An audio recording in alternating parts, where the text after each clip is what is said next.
Hey, friends out there, this is Thursday, February 17th, 2022, and it's just about 5:18 and a half here in Northern California. That's the morning. And as usual, I'll talk about a few different things today, but voice still out. Guess you could call it long haul laryngitis. And I don't think I'm the only guy out there suffering like this. But there's absolutely no pain, no fever.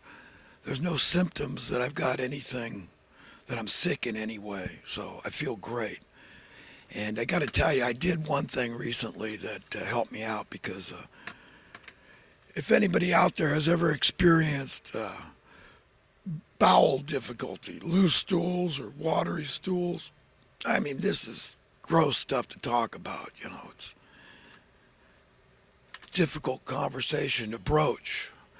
But, you know, it's a drag. It can really wipe you out, make you miserable. When you don't feel healthy, you're kind of miserable. You know, the body can really drag down your spirit and your mood. And, you know, nobody likes that. So if I can help in any way, I want to do it. And I happen to be pretty well educated in this arena. And it happened when I was very young, that I was probably 7, 8 years old when my dad was diagnosed. He was in his mid-30s by then. And he was diagnosed with multiple sclerosis. And so the doctors, plural, told him he probably had about 5 years to live. And he got very serious about investigating for himself what he could do to prolong his life and, you know, have some semblance of health. And it turned out he lived to be 86. So he lived some, let's see, that would be about 45 years or so longer than the doctors had predicted he would live. He got into nutrition.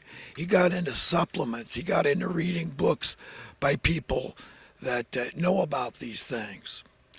Diet is very critical. To understand the body is very critical to having a healthy body and therefore having a healthy mind, because we know there's a symbiotic relationship between the body and the mind. The gut, particularly the gut health. So having gut health is imperative to having a sense of well-being, just feeling okay in every other way as a human being.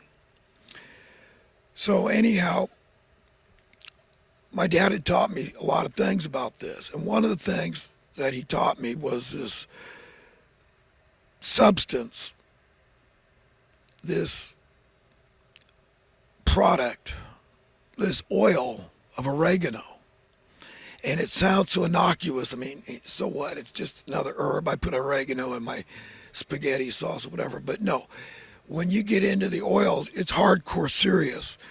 Don't mess around with that oil when it comes anywhere near sensitive skin. You'll rue the day you did it, because you'll end up in the burn ward. Let me tell you, it's serious stuff. It's hardcore. And they say some people will dilute it, they'll put it in water, and they'll drink it. And I have tried. It is the grossest. It is a horrific taste. I mean, it's what I imagine chemo would taste like. But anyhow, I want to wrap up this story and tell you, listen, buy a good product. I got a cheap product. I think it was probably from the grocery store, maybe Walmart. But I think it's an inferior product. It doesn't list any carvacrol. Carvacrol, C-A-R-V, A-C-R-O-L, carvacrol. It's a chemical compound contained in high quality oil of oregano. Okay, oil of oregano, you can get it in the liquid form, like in a dropper, so you could put it on the skin. Another thing my dad told me it does is it cures skin cancer. So if you've got any suspicious anomalies on your skin anywhere, Try it out. It's worked for me. Listen, don't expect a miracle to happen immediately, but be persistent. It's kind of like hydrogen peroxide. I had a hangnail, and it just would nothing would fix it. Neosporin, bandaging it, nothing would work on it. I tried mercurochrome. It's the old school way of healing wounds. But the thing that worked was repeated topical doses of hydrogen peroxide. I mean, it was a tiny thing. You could hardly see it, but it was making me crazy because it was like my skin was peeling like a banana right there, and it was very painful. Tiny little spot.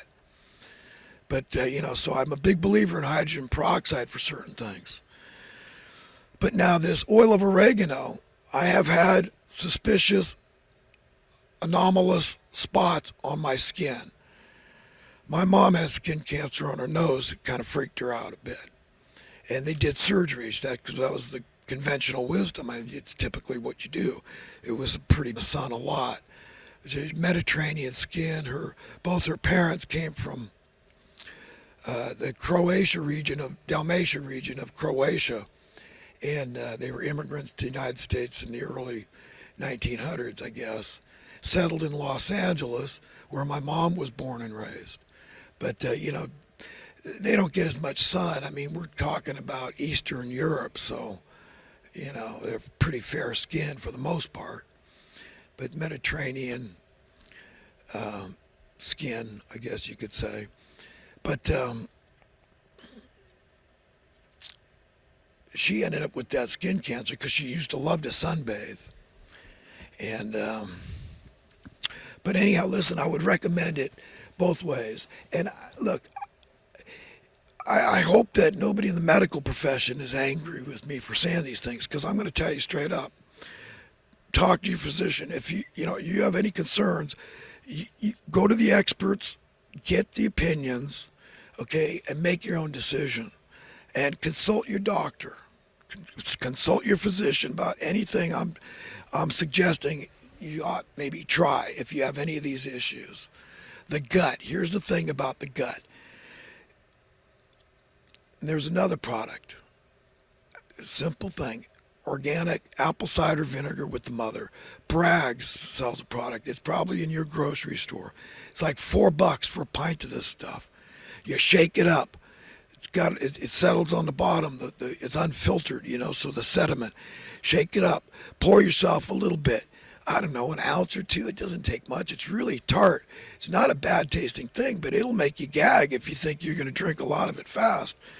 Or, like me, it's just, I have good taste buds. So when I taste apple cider vinegar, it's very powerful going down. But, do that. It'll get you pH. Your potential hydrogen is what that stands for in your body. It'll get that straightened out. Very important, a healthy gut. All these things. So I had an issue. As you could tell, I had an issue with my guts. I was struggling for a week or two. Went on too long, where you get concerned about, hey, people die of these things. You got to watch your step when it comes to gut health. You got to figure out what's causing it. And there's this fungus called candida. And it's not necessarily bad. We all have it in our gut. But you get a buildup from eating crap food. Because all our food is crap food. It's all refined. Okay? Unless you're getting pure organic food and eating only the right diet, fruits and vegetables and high quality protein, clean protein and starches and carbohydrates and fats, all just perfectly good and pure, you're getting toxins. Okay? So sugar, major source of toxins, I think. Just pure sugar. It creates too much candida in our guts. White flour, this kind of stuff. Okay, it's really toxic. And the red meats, the meat's period too hard to digest. I'm talking about red meats with the bad fat. Like, it's got trans fat. Cow meat, okay, has bad fats. The protein is great. I'm a big believer in, it's a high quality protein and you're getting the iron. So it's a good way to get protein and iron, and it makes you feel great. I know, I used to eat meat. I know what it feels like. It feels great. You feel tough and strong. It helps your circulation because of the iron. So I know, and you get the adrenaline and everything. It's just, I don't know, there's just a rush from red meat. So I understand red meat eaters. And, we got to remember all the vegans out there got to respect the meat eaters because all these cows, it wouldn't exist if we weren't raising them and farming them. It's just like the chickens. There's more chickens than people, I think, on Earth, right? So, I mean, I can't, as much as I don't want, really, I don't need it. I can simplify my life and I don't need a lot of food out there that involves killing critters. Yeah, I don't want to be a hypocrite because I'll still kill a fish. I eat fish. But it's been a while. I've gone like a month. I can't remember the last time I ate a can of sardines. And sometimes I get on a kick where I'm eating them day after day and I'm frying up fish. I'll get these frozen fillets or fish sticks or something and fry them up. And I love it, but tuna, I don't get a lot of fresh fish, but I'll eat it, usually if I get it. You got to watch out for the salmon. It's tricky. Make sure that whoever handled it kept it at very cold temperatures. You got to watch. You get this salmonella poisoning, make you sick. You get food poisoning and all that crap. Talk about diarrhea. I know when I was 14, thought I was smart, and I was in Mexico with my dad on a sailboat. Me and one of the shipmates that helped him build a boat, this young guy, teenager, we were walking through town somewhere, and I just drank out of a fountain. I thought, that must be safe. There's a faucet out there in the field.